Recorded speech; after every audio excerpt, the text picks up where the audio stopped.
जय श्री श्याम। मैं साध्वी सीमा YouTube channel पर आपका हार्दिक स्वागत करती हूँ।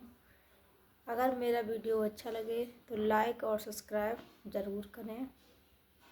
मेरा प्रसंग है कि पहली बात तो ये है कि हर माँ बाप की इतनी अच्छी किस्मत नहीं होती है जिसको बेटी मिल जाए। ऐसे बहुत से लोग होंगे जिनके बेटी नहीं है और वो बेटी के लिए सोचते भी हैं कि हमारे एक बेटी हो जाए, लेकिन नहीं होती है।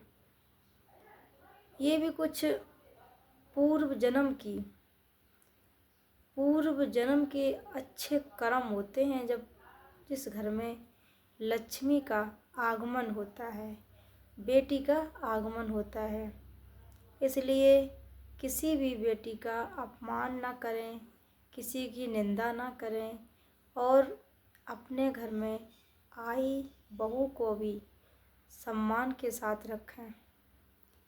क्योंकि जब बेटी होती है वो सबसे ज़्यादा अपने पिता को प्यार करती है।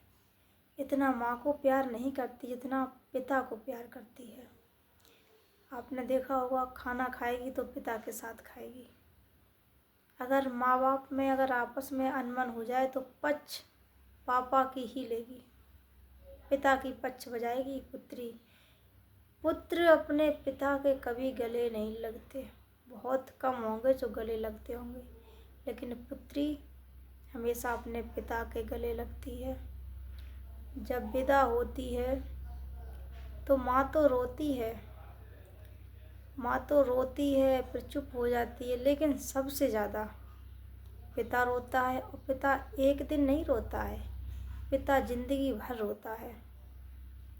जब उसके सामने खाना की थाली आती है तभी पिता की आंखें भर आती हैं कि काश हमारी बेटी पता नहीं कैसी होगी, मेरी बेटी हमारे साथ थी, हमारी बेटी।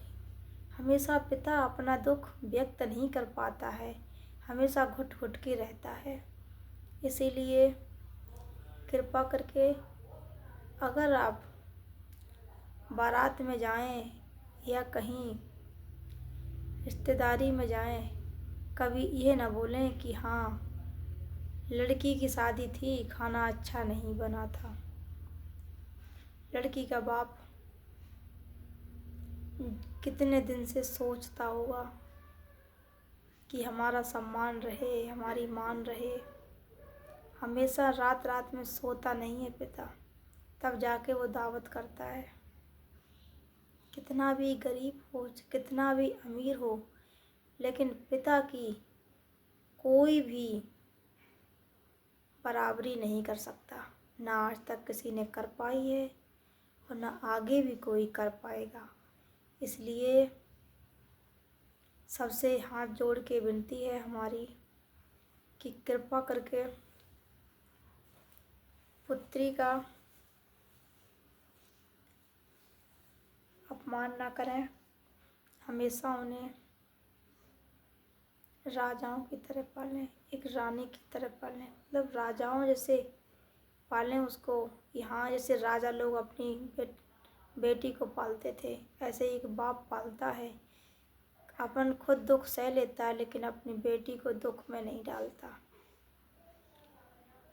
खेत भी बिक्री कर देते हैं काफ़ी बाप अपनी बेटी को सुखी रखने के लिए।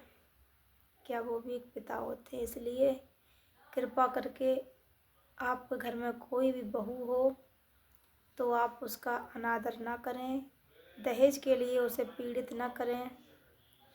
क्योंकि बेटी के पालने का हर किसी का दिल और कलेजा नहीं होता है। जो अपनी बेटी दान करता है, सबसे बड़ा दान एक कन्यादान माना जाता है। जिस घर में बेटी जन्म ले लेती है उस घर में यज्ञ का झंडा गड़ जाता है, कन्यादान का यज्ञ। क्या हर किसी के घर में कन्या है? नहीं है। लोग हमारे दो के चक्कर में बेटियां नहीं करते हैं कि अगर 2 बेटे हो गए तो बेटियां का चक्कर ही ख़त्म। पहले थे कि हाँ बेटियां हो जाती थी, लेकिन अब बेटियों का चक्कर ख़त्म हुआ। इसलिए कृपा करके ध्यान दें, बेटियों का बहुत अच्छे से ध्यान रखें, बहुत लाड़ दुलार करें। धन्यवाद।